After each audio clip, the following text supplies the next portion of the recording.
Shriram time news मध्ये मी कैलास सोनवणे आपले हार्दिक स्वागत करतो। सुरुवातीला पाहूया 24 तासातील ताज्या घडामोडी। पांझरा नदीत लहान पुलावरून उडी घेतलेला तरुण प्रवाहात गेला वाहून। वलवाडी परिसरातील संत कबीर नगर येथील नागरिकांच्या घरात पावसाचे पाणी घुसून नुकसान। रहिवाशांनी आंदोलन करीत मनपा प्रशासनाचा केला निषेध। अखिल भारतीय माळी महासंघातर्फे समाजातील गुणवंत विद्यार्थ्यांचा करण्यात आला गुणगौरव। संत विचार स्टोन कार्विंग वर्कशॉप 2024 चा कलाकारांना सन्मान चिन्ह देऊन करण्यात आला समारोप। भीम आर्मीची भारत एकता मिशन उत्तर महाराष्ट्र विभागीय समीक्षा बैठक धुळ्यात संपन्न। आणि परमपूज्य दंडेवाला बाबांच्या 25व्या वार्षिक संदल निमित्त महाप्रसादाचे आयोजन। आता बातमीपत्र विस्ताराने। धुळे शहरातील पांझरा नदीवरील लहान पुलावरून एका तरुणाने नदीत उडी घेतली, परंतु पाण्याचा प्रवाह जास्त असल्यामुळे सदर तरुण प्रवाहात वाहून गेल्याची घटना रविवारी दुपारी 4 वाजता घडली। आमिर रजाक पिंजारी असे तरुणाचे नाव आहे। धुळे शहरातील पांझरा नदीला पूर आला असून रविवारी दुपारी 4 वाजता आमिर रजाक पिंजारी या तरुणाने लहान पुलावरून पोहण्यासाठी नदीत उडी घेतली, परंतु प्रवाह जास्त असल्याने तो वाहू लागला। त्याला वाचवण्यासाठी एका तरुणाने प्रयत्न केला, परंतु तो त्यास पाण्यात उडत असल्याने त्याने वाचवण्याचा प्रयत्न सोडला। त्यामुळे सदर तरुण प्रवाहात वाहून गेला आहे। काही तरुणांनी त्याचा शोध घेण्याचा प्रयत्न केला, परंतु तो मिळून आला नाही।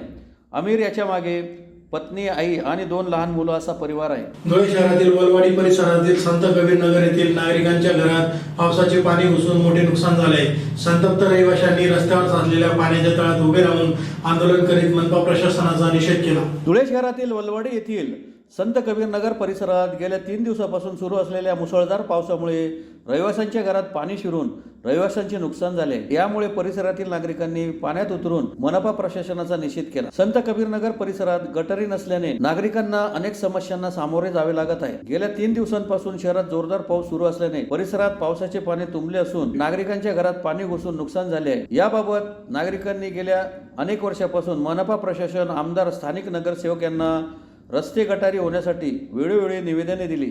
त्याची दखल न घेतल्याने सदर समस्या समोर आली आहे।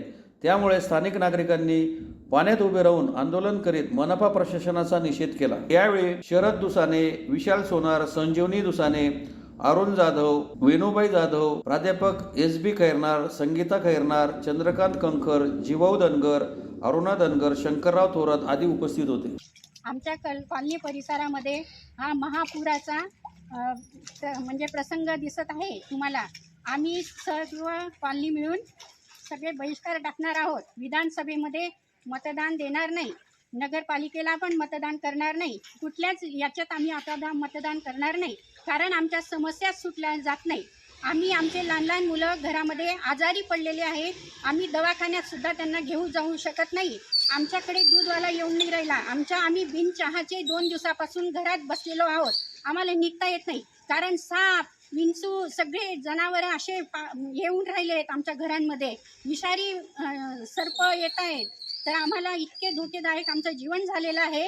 आमच्या लहान लहान मुलांना, नातवंडांना आम्ही दवाखान्यात नेत नाहीये, त्यांना गोळ्या औषधे घ्यायला सुद्धा आम्ही जाऊ शकत नाहीये। तर आमच्या समस्या दरवर्षी असेच आम्हाला आव्हान देऊन देतात आणि आमच्या समस्यांना म्हणजे दाद देत नाहीये। अजून आमच्या भरपूर समस्या आहेत। आम्ही फक्त नळपट्टी, घरपट्टी भरत असतो, आम्ही वाटेल तेवढे कर भरून राहिलो, पण आम्हाला सुविधा देत नाहीये। तर आमचं या कॉलनी परिसरात आम्हाला राहून 20 वर्ष झालेत। आम्हाला ना रोड आहेत, ना गटारी आहेत, ना काही आहेत। तर आमच्या समस्या सोडायलाच पाहिजेत। संत कबीर नगर या भागातला रहिवासी आहे। गेल्या 15-20 वर्षापासून मी या परिसरामध्ये राहत आहे। तर 15 ते 20 वर्षापासून जेव्हापासून आम्ही इथे राहायला आलो, त्या 15-20 वर्षापासून या परिसरामध्ये पर्टिक्युलरली हा जो आमचा रस्ता आहे, नाकाय हॉस्पिटल तर शिरसाट बाबा यांच्या घरापर्यंतचा जो रस्ता आहे, तर प्रचंड नाल्यासारखं म्हणजे नदीसारखं स्वरूप या रस्त्याला प्राप्त होत असतं। अति जर पाऊस आला तर घराच्या बाहेर पडणं किंवा बाहेरनं घरी येणं हे सुद्धा मुश्किल होऊन जातं। अगदी दुसरीकडे कुठेतरी 1-2 तास जणू काही नदीचं पाणी ओसरेपर्यंत बाहेर आम्हाला वाट बघावी लागते, किंवा या नदीचं जसं काय पूर ओसरतो आणि तेव्हाच आम्हाला बाहेर जावं लागतं, म्हणजे एक प्रकारचा संपर्क आमचा तुटत असतो। आम्ही कॉलनी परिसरातील लोकांनी अनेकदा महानगरपालिकेला वेळोवेळी निवेदन दिलेलं आहे. स्थानिक जे नगरसेवक आहेत त्यांनासुद्धा आम्ही अनेकदा निवेदन दिलेलं आहे. आयुक्त साहेब असतील, महापौर साहेब असतील, त्यांना निवेदन दिलेले आहेत. निवेदनाची अक्षरशः एवढी गट्टी आमच्याकडे लागून गेलेली आहे. तरी याच्यावर सुद्धा आश्वासनांच्या पलीकडे आम्हाला काही मिळत नाही. फक्त दरवेळेला आश्वासन मिळत असतं आणि त्याच्यावर कुठलीही उपाययोजना होत नाही. तर मग आम्ही आता दाद मागावी कुणाकडे? आम्ही काय मानवी हक्क आयोगाकडे तक्रार करायची का, असं आम्ही सगळे कॉलनीवासीय विचार करत आहोत. तर स्थानिक आमदारांना सुद्धा वेळोवेळी निवेदन दिलेलं आहेत. नगरसेवक असतील, महानगरपालिकेचे सगळे अधिकारी असतील, त्यांना वेळोवेळी ही समस्या मी सांगितलेली आहे. परंतु त्याच्यावर कुठलीही उपाययोजना केलेली नाही. मागे महापालिकेच्या वतीने टकले साहेब जे आहेत ते सर्वेला येऊन गेलेत. फक्त निधी नाही असेच उत्तरं आम्हाला मिळत असतात. मग आमच्यासाठी या 200 मीटरच्या रस्त्यासाठी कुठून निधी आम्ही आणावा किंवा त्या कशी हा प्रॉब्लेम कसा सॉल्व्ह करावा या चिंतेमध्ये आम्ही आहोत. तर 2-3 दिवसापासून सगळा संपर्क इथे तुटलेला आहे आणि प्रचंड पाणी घराघरांमध्ये शिरलेलं आहे आणि आरोग्याच्या समस्यासुद्धा या ठिकाणी उद्भवण्याची शक्यता आहे.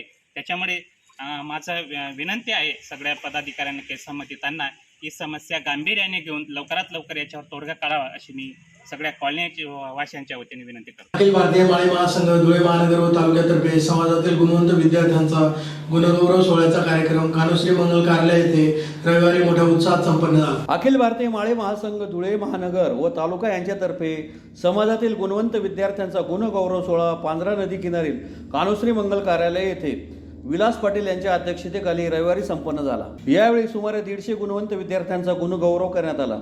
समाजातील इतर विद्यार्थ्यांना प्रेरणा मिळावी या उद्देशाने सदर कार्यक्रमाचे आयोजन करण्यात आले होते. प्रमुख अतिथींच्या हस्ते महात्मा ज्योतिबा फुले व सावित्रीबाई फुले यांच्या प्रतिमांचे पूजन करून दीप प्रज्वलन करीत कार्यक्रमास सुरुवात करण्यात आली.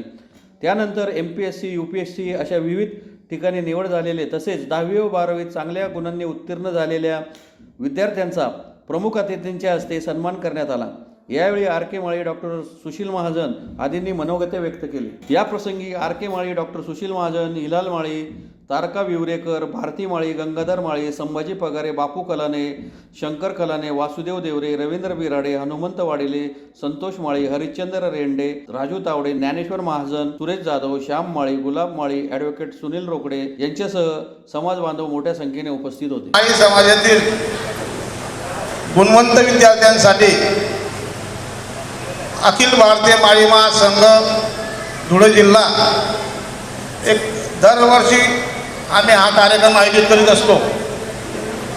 त्यानिमित्ताने आम्ही समाजातील 10वी 12वी त्यानंतर ग्रॅज्युएशन परत जे आपल्या समाजातील उच्च शिक्षित MPSC UPSCमध्ये त्याच्यानंतर कुठेही जॉबला चांगल्या मार्गांनी आणि चांगल्या आपल्या शैक्षणिक गुणवत्ता दाखवून जे उत्तीर्ण होत असतात, नोकरी लागत असतात, त्या सगळ्यांचा या ठिकाणी दरवर्षी आम्ही सत्कार करत असतो.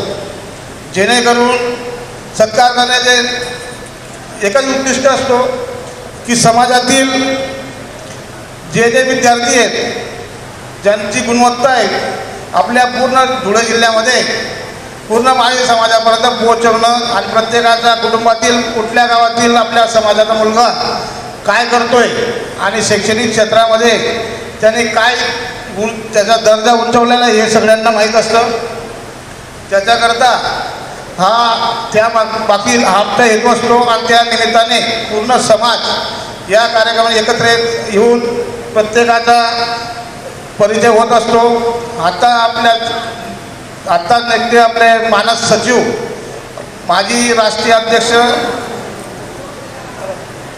आज अखिल भारतीय माळी महासंघाच्या धुळे महानगर आणि धुळे तालुका या शाखेतर्फे माळी समाजातील सर्व पोटगतीतील इयत्ता 10वी 12वी पदवी पदव्युत्तर आणि विशेष प्रावीण्यप्राप्त स्पर्धा परीक्षेतील उत्तीर्ण विद्यार्थी आणि विद्यार्थिनींचा सत्कार हा सालाबादाप्रमाणे करण्यात येत आहे.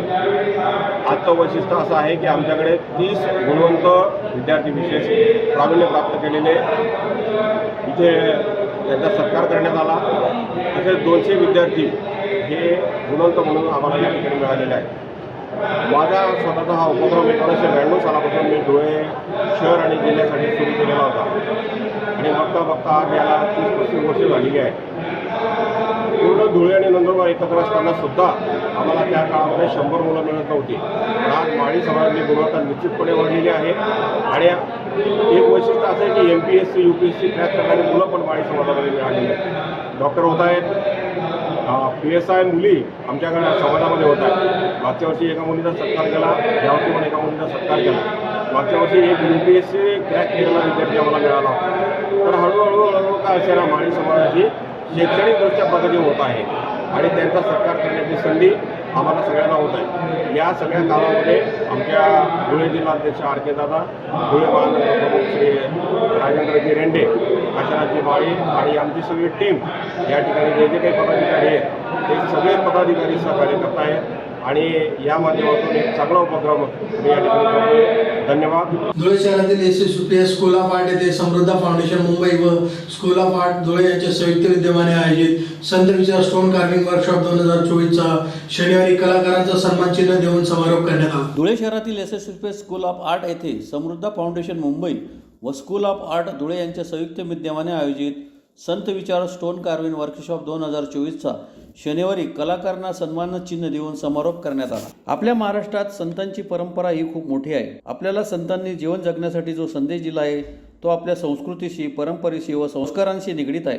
शिल्पकार शिल्पकृती घडवताना पाषाण हे माध्यम वापरताना जे हत्यार किंवा टूल्स वापरून ही एक शिल्पकृती घडवताना खूप कष्ट करून त्या पाषाणाला न्याय देत असतो. शनिवारी समारोपावेळी अशा कलाकारांचे संस्थेने सन्मान पत्र देऊन गौरव केला. सदरचा सन्मान उद्योगपती विनय पाटील यांच्या हस्ते करण्यात आला. यावेळी उद्योगपती विनय पाटील, संजय पाटील, कार्यशाळेचे समन्वयक मधुकर वंजारी, कला महाविद्यालयाचे प्राचार्य प्राध्यापक सुनील तांबे, चेतन मराठे आदी उपस्थित होते. इंटरेस्ट आहे. मी वेगवेगळ्या प्रकारचे बघत असतो, दगडामध्ये कलाकृती बघायला मिळतात, आपलं सगळ्यांनाच मिळतात. आता जर सर म्हटले 4% लोक समाजातील कलेच्या दृष्टीने जागरूक असतात.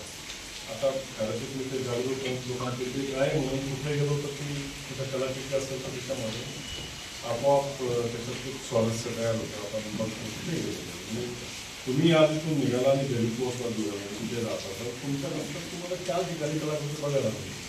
शिवतरगावची शिवाजी महाराजांचा पुतळा आहे तो तुम्ही बघायला मिळाला किंवा समोर स्कल्पचर लावलेलं तुम्हाला बघायला मिळालं. अशा प्रत्येक ठिकाणी रस्त्यावर तुम्हाला बघायला मिळते. फक्त माणसाच्यामध्ये स्वारस्य असलं पाहिजे. आता ते स्वारस्य मला आहे, पण माझ्याकडे तुम्ही जसं सांगितलं की माझ्याकडे खूप मोठ्या महाराष्ट्रातल्या 2-3 लोकांकडे आहे एवढा मोठा कला संघ वगैरे असं काही नाही आहे. माझ्याकडे थोडं लिमिटेड आहे. माझ्या स्वतःच्या व्यक्तिगत इंटरेस्ट आहे तयार झालेला आहे. मी ओळख पिरियड ऑफ टाईम झालेला आहे एका दिवसाला. तर ही तांबे सरांची संकल्पना की आपण असं स्टोन काढण्याचं इंटरनॅशनल स्टोनमध्ये काही आपण जी संस्था आहे पब्लिक आर्ट भीम आर्मीची भारत एकता मिशन उत्तर महाराष्ट्र विभागीय समीक्षा बैठक धुळे शहरातील ज्येष्ठ नागरिक संघाच्या सभागृहात रविवारी संपन्न झाली. भीम आर्मीची भारत एकता मिशन उत्तर महाराष्ट्र विभागीय समीक्षा बैठक धुळे शहरातील ज्येष्ठ नागरिक संघाच्या सभागृहात रविवारी संपन्न झाली. बैठकीच्या अध्यक्षस्थानी राष्ट्रीय महासचिव अशोक कांबळे हे उपस्थित होते. बैठकीत येणाऱ्या काळामध्ये संघटना कशी वाढवायची तसेच उत्तर महाराष्ट्रात अनेक आंदोलने सभांचे नियोजन करण्यासाठी बैठकीत चर्चा करण्यात आली. सदर बैठकीत धुळे, नंदुरबार, जळगाव नगर येथील पदाधिकारी तसेच राष्ट्रीय महासचिव अशोक कांबळे, कार्याध्यक्ष सुनील गायकवाड, मुख्य संघटक दीपक बालेराव, प्रवक्ता रमाकांत तायडे, जिल्हाध्यक्ष संजय चव्हाण, उपाध्यक्ष दिलीप आहिरे, शहराध्यक्ष निशांत मोरे, कोषाध्यक्ष उत्तम झनके आदी उपस्थित होते. आज भीम आर्मीची उत्तर महाराष्ट्राची समीक्षा बैठक आहे. नंदुरबार जिल्ह्याचे आमचे संजू रगडेजी जिल्हाध्यक्ष, जळगावचे आमचे जिल्हाध्यक्ष, आमचे धुळेचे जिल्हाध्यक्ष संजूभाऊ चव्हाण आणि सर्वच तालुका कार्यकारिणी, जिल्हा कार्यकारिणी, सर्व भीम आर्मीचे पदाधिकारी आज या ठिकाणी उपस्थित आहेत आणि खूप चांगल्या पद्धतीने त्यांचा प्रतिसाद या मिटिंगला मिळालेला आहे. एक समीक्षा बैठक आहे. येणाऱ्या काळामध्ये संघटना कशी वाढवायची या उत्तर महाराष्ट्रामध्ये अनेक आंदोलनं, सभा किंवा चंद्रशेखर भाईची स्वतः त्या पुढच्या महिन्यामध्ये ह्या धुळे जिल्ह्यामध्ये सभा होणार आहे. त्या प्रत्येक गोष्टीची समीक्षा या ठिकाणी होणं गरजेची होती. त्याच्यामुळे या ठिकाणी प्रत्येक कार्यकर्ता आज उत्साहाने सामील झाला. आमचे प्रत्येक जिल्हा प्रमुख या ठिकाणी आलेले आहेत आणि प्रत्येकाने चांगल्या सूचना दिलेल्या संघटनेसाठी, कार्यक्रमासाठी, सभेसाठी आणि या पूर्ण उत्तर महाराष्ट्राची जी समीक्षा बैठक आहे त्याचं नियोजन किंवा जे आयोजनाचं काम आहे हे आज आमचे धुळेचे जिल्हा प्रमुख संजूभाऊ चव्हाण यांनी केलेलं आहे आणि आमचे रमाकांत आडेजी त्यांनी खूप चांगल्या पद्धतीने मॅनेजमेंट या ठिकाणी मिळून केलेलं आहे. त्याच्यामुळे आजची मीटिंग या ठिकाणी यशस्वी झालेली आहे आणि त्याच पद्धतीने की संजूभाऊ चव्हाणनी संघटना वाढीसाठी आणि कार्यकर्त्यांना प्रोत्साहन मिळावं यासाठी एक भीम आर्मीचा टी शर्ट म्हणजे 100 भीम आर्मीचं टी शर्ट या ठिकाणी अनावरण केलेलं आहे आमच्या हस्ते. हा एक आनंदाची गोष्ट आहे आणि असंच प्रत्येकाने मनापासून संघटनेचं काम करावं जेणेकरून संघटना वाढेल, समाजाला न्याय मिळेल आणि अन्याय अत्याचारापासून समाजाला कसं वाचवायचं हे आपल्याला कळेल. जय भीम जय भारत. परमपूज्य दंडेवाले बाबांच्या 25व्या वार्षिक संदर्भानिमित्त शहरातील वाडी बकुर रोडवरील बाबांच्या तपोभूमी येथे रविवारी महाप्रसादाच्या कार्यक्रमाचे आयोजन करण्यात आले होते. धुळे शहरातील सद्गुरू मोहम्मद यासीन मस्त कलंदर दंडेवाला बाबाजी यांच्या तपोभूमी येथे परमपूज्य बाबांच्या 25व्या वार्षिक संदर्भानिमित्त रविवारी महाप्रसादाच्या कार्यक्रमाचे आयोजन करण्यात आले होते. महाप्रसादाचा शेकडो भाविकांनी लाभ घेतला. परमपूज्य दंडेवाला बाबा यांच्या 25व्या वार्षिक संदर्भानिमित्त दिनांक 23 ऑगस्ट ते 25 ऑगस्ट दरम्यान विविध कार्यक्रमांचे आयोजन करण्यात आले होते. यात दिनांक 23 ऑगस्ट 2024 शुक्रवार रोजी पांढरा नदी किनारी बाबांच्या समाधीवर अभिषेक करण्यात आला. तर याच दिवशी देवपूर तपोभूमीवर धार्मिक कव्वाली, राष्ट्रीय एकात्मतेचे भजनांच्या कार्यक्रमांचे आयोजन करण्यात आले होते. दिनांक 24 ऑगस्ट 2024 शनिवार रोजी भाविकांच्या वतीने संदल शरीफ शोभायात्रा काढण्यात आली. तसेच दिनांक 25 ऑगस्ट 2024 रविवार रोजी सकाळी 11 ते दुपारी 3 वाजेपर्यंत महाप्रसादाच्या कार्यक्रमाचे आयोजन करण्यात आले होते. महाप्रसादाचा शेकडो भाविकांनी लाभ घेतला. हजरत शहीद मोहम्मद यासीन मस्त कलंदर दंडेवाले बाबाजी यांच्याविषयी काही सांगावं, भाविक लोकांना काही सांगावं अशी परिस्थिती नाहीये. कारण दंडेवाले बाबाजींचं जे नाव आहे ते सगळ्या भाविकांना, धुळेकरांना चांगल्या रीतीने माहिती आहे. परंतु आज जे 3 दिवसापासून कार्यक्रम होत आहेत त्यांचं वैशिष्ट्य असं की हा 25वा उरूस संदल आहे. म्हणजे दंडेवाले बाबाजींच्या तपश्चर्याच्या, दंडेवाले बाबाजींच्या स्वर्गवासाच्या काळानंतरचा 25वा उरूस संदल आहे. म्हणजे हा रजत उरूस संदल आहे. तर दरवर्षीच्या परंपरेप्रमाणे यावर्षी दिनांक 23 शुक्रवार ते दिनांक 25 रविवार या 3 दिवसाच्या कालावधीमध्ये हा उरूस संदल कार्यक्रम पार पडतोय. या उरूस संदल कार्यक्रमामध्ये शुक्रवार दिनांक 23 ऑगस्ट रोजी परमपूज्य सद्गुरू दंडेवाले बाबाजींच्या पांढरा नदी किनारी समाधीवर अभिषेक करण्यात आला आणि त्याच वेळी परमपूज्य सद्गुरू दंडेवाले बाबाजींच्या तपोभूमीमध्ये कव्वाली, भजनाचा आणि राष्ट्रीय एकात्मतेच्या गाण्यांचा कार्यक्रम करण्यात आला. नंतर 24 ऑगस्टला शनिवारी परमपूज्य सद्गुरू दंडेवाले बाबाजींच्या तपोभूमीपासून सर्व तरुण, विशेष म्हणजे लक्षणीय तरुणांच्या उपस्थितीमध्ये संदल शोभा मिरवणूक धुळे शहराच्या प्रमुख महानगरातून प्रमुख रस्त्यावरनं काढण्यात आली. ही उरूस संदल यात्रा परमपूज्य सद्गुरू दंडेवाले बाबाजींच्या तपोभूमीपासून निघून नेहरू चौक, गांधी पुतळा, नंतर जुना आंबेडकर स्टँड, तिथून पारावा रोडहून जुन्या महापालिकेच्या कडून ही संदल शरीफ यात्रा जी आहे तर ती परमपूज्य सद्गुरू दंडेवाले बाबाजींच्या समाधीवर पोचली आणि संदल, जो पवित्र संदल आहे मिरवणुकीद्वारे आलेला, तो त्या ठिकाणी चढवण्यात आला. आणि या संदल मिरवणुकीचं वैशिष्ट्य असं की तरुणांनी फार मोठ्या प्रमाणावर या उरूस संदल कार्यक्रमामध्ये, संदल मिरवणूक कार्यक्रमामध्ये आपली हजेरी लावली होती. आणि या संदल शोभायात्रेच्या स्वागतासाठी चौकामध्ये भक्तगणांनी उत्स्फूर्तपणे भंडाऱ्याचं वाटप केलं. तर काल हा जो उरूस संदल मिरवणुकीचा कार्यक्रम झाला आणि आज परमपूज्य सद्गुरू दंडेवाले बाबाजींच्या तपोभूमीमध्ये लंगर भंडाराचा कार्यक्रम पार पडतोय. आणि या लंगर भंडाराचा लाभ धुळे शहरातील व सर्व भाविक व सर्व समस्त भाविकांनी घ्यावा अशी विनंती परमपूज्य सद्गुरू दंडेवाले बाबाजी उर्स कमिटीच्या वतीने आम्ही. पुन्हा एक नजर ठळक घडामोडींवर. पांढरा नदीत लहान पुलावरून उडी घेतलेला तरुण प्रवाहात गेला वाहून. वलवाडी परिसरातील संत कबीर नगर येथील नागरिकांच्या घरात पावसाचे पाणी घुसून नुकसान, रहिवाशांनी आंदोलन करीत मनपा प्रशासनाचा केला निषेध. अखिल भारतीय माळी महासंघातर्फे समाजातील गुणवंत विद्यार्थ्यांचा करण्यात आला गुणगौरव. संत विचार स्टोन कार्विंग वर्कशॉप 2024चा कलाकारांना सन्मान चिन्ह देऊन करण्यात आला समारोप. भीम आर्मीची भारत एकता मिशन उत्तर महाराष्ट्र विभागीय समीक्षा बैठक धुळ्यात संपन्न. आणि परमपूज्य दंडेवाला बाबांच्या 25व्या वार्षिक संदल निमित्त महाप्रसादाचे आयोजन. याचबरोबर श्रीराम टाइम न्यूजचे बातमीपत्र संपले. दिवसभरातील ताज्या घडामोडींसाठी पाहत राहा श्रीराम टाइम न्यूज. भेटूया पुढील प्रसारणात. तोपर्यंत नमस्कार.